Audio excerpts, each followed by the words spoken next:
G'day everybody. Today we're going to be talking about a paper that's been popping up all over the place.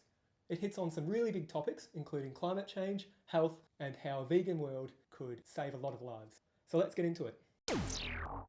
Marco Springmann and colleagues from Oxford University published a paper in the journal PNAS last week. The paper's called Analysis and Valuation of Health and Climate Change Co-Benefits of Dietary Change, which is a fancy way of saying they looked at what would happen to our carbon footprints, health, and bank accounts if we changed what we were eating.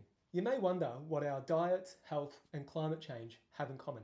Well, over the last century, the amount of animal flesh that we consume has increased drastically. This isn't good because animal agriculture produces a lot of greenhouse gas emissions and is a large contributor to climate change. And there's growing evidence showing that the more meat that we eat, the worse our health becomes, with an increase in the consumption of animal flesh correlating with instances of cardiovascular disease, cancer, diabetes, and obesity.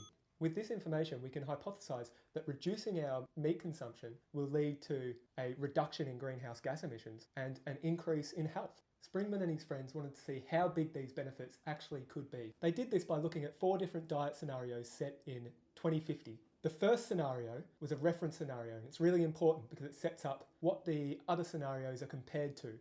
To create the reference scenario, they looked at current diet trends and predicted a diet profile for the average person in 2050 across different regions in the world.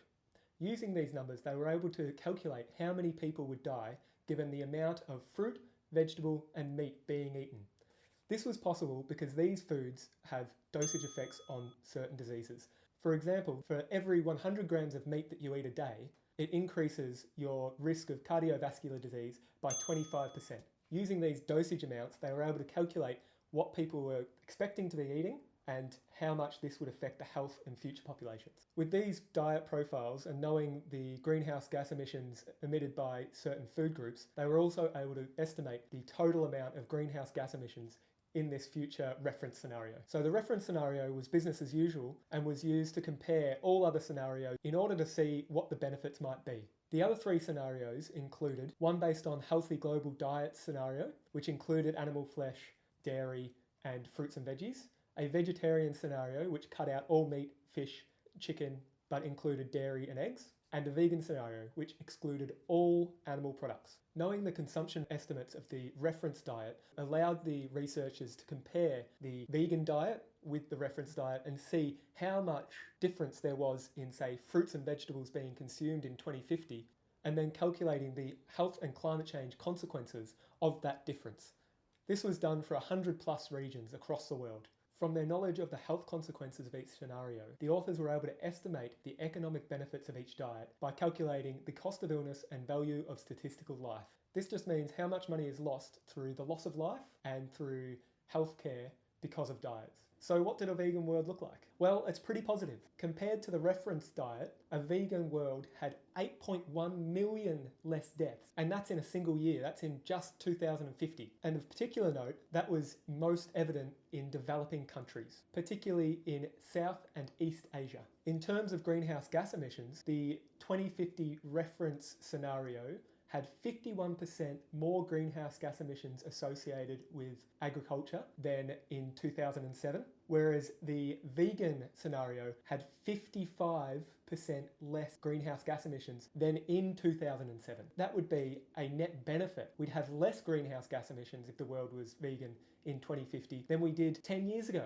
And importantly, that is almost enough emissions to stop us from reaching 2 degrees Celsius. In terms of cost of illness, a vegan world would save $1 trillion in 1 year alone. Imagine that across multiple years. And for the value of statistical life, this went up to $30 trillion in a single year. That's about 13% of global GDP saved because we all go vegan. Though, because cost of statistical life varies with age, when you take age into account, this number halves. But still, 7% of global GDP, pretty good. In regards to the economic benefits of reduced greenhouse gas emissions in a vegan scenario, we see about $570 billion of savings. And remember, that's just in 1 year. Now, it's important to note that these numbers all had confidence intervals and they range quite significantly, but there was always a benefit of a vegan world versus a vegetarian or other diet scenario.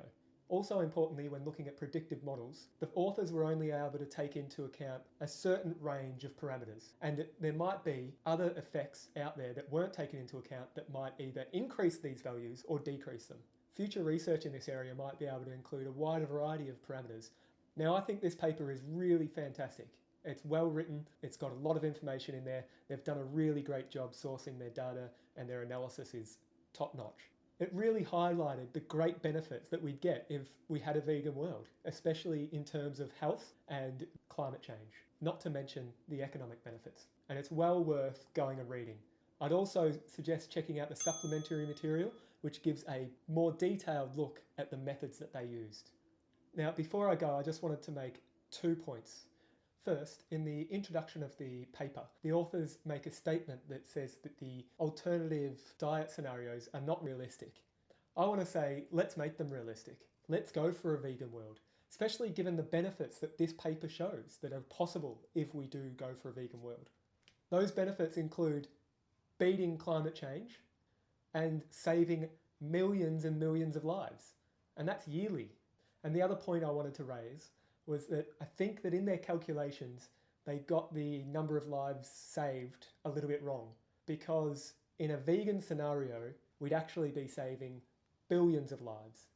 Billions of the non-human animals' lives that are farmed every year for our consumption. Thanks for watching, everyone, and if you like this video, please subscribe. I'll be doing plenty more things like this in the future, looking at science and veganism. And if you've got any comments, leave them below. See ya.